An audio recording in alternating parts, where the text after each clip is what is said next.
એક ભાઈ હતો. એવન એક ગાય હતી. તે ગાય શું કરતી હતી, બધા એવન ખાવા આપતી હતી. તે એક દારો ગાય મોડી પડી ને તે એ મરી ગઈ. તે એ ભાઈને બહુ બે શું ખાય એટલે એને એવું કે વિચારતો જતો તો કામાં મોટા ભાઈના ઘરે જાઉં, એ લોકો કાપશે ને જમીન તો મારા ભાગની લેવા જાઉં.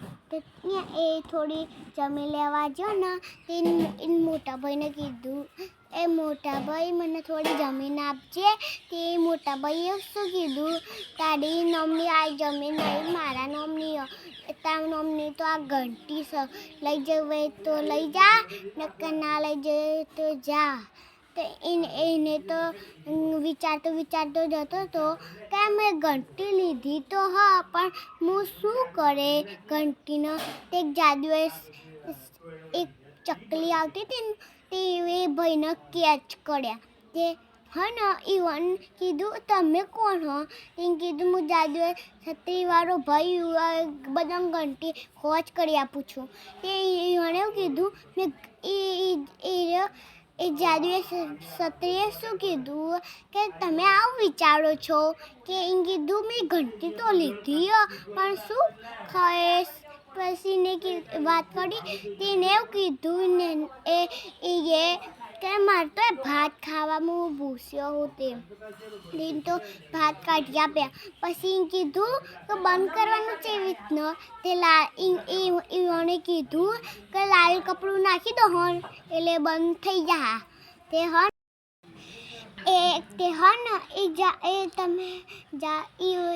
ભાઈએ શું કીધું કે તમે ઘંટી પર લાલ કપડું નાખી દો એટલે બંધ થઈ જા.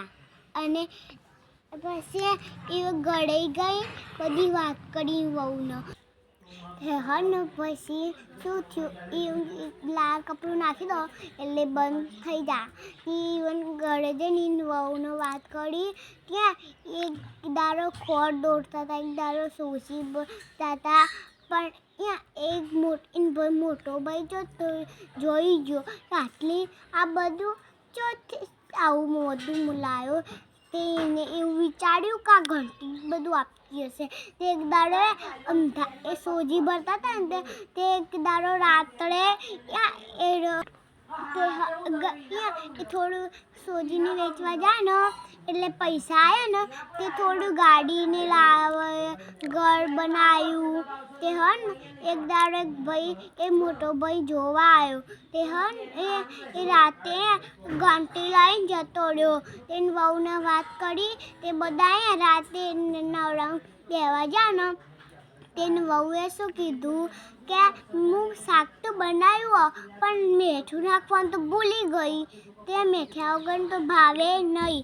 તેને તો શું કીધું, રાત પડી હતી તે સવાર પડી ગઈ. પછી એને તો ખબર, પછી એ હવે કીધું બસ આટલું બંધ થઈ ગયો કરી લો. તે પહેલાં તો ખબર નહોતી કે એને તો ખબર નહોતી કે બંધ લાલ કપડું નાખી દેવાનું, એવું ખબર નહોતી. તે નવરું ડૂબવા માંડ્યું અને બધું ઘંટી નીચે જઈને પડી ભૂઈ અને બધું ખાણી પાણી થઈ ગયું અને ડૂબી ગયા. પાણી બધું ખારું થઈ ગયું. એ વાર્તાનું નામ છે જાદુઈ ચક્કી. ઓકે. એ દરિયાનું પાણી ખારું જ રહે છે.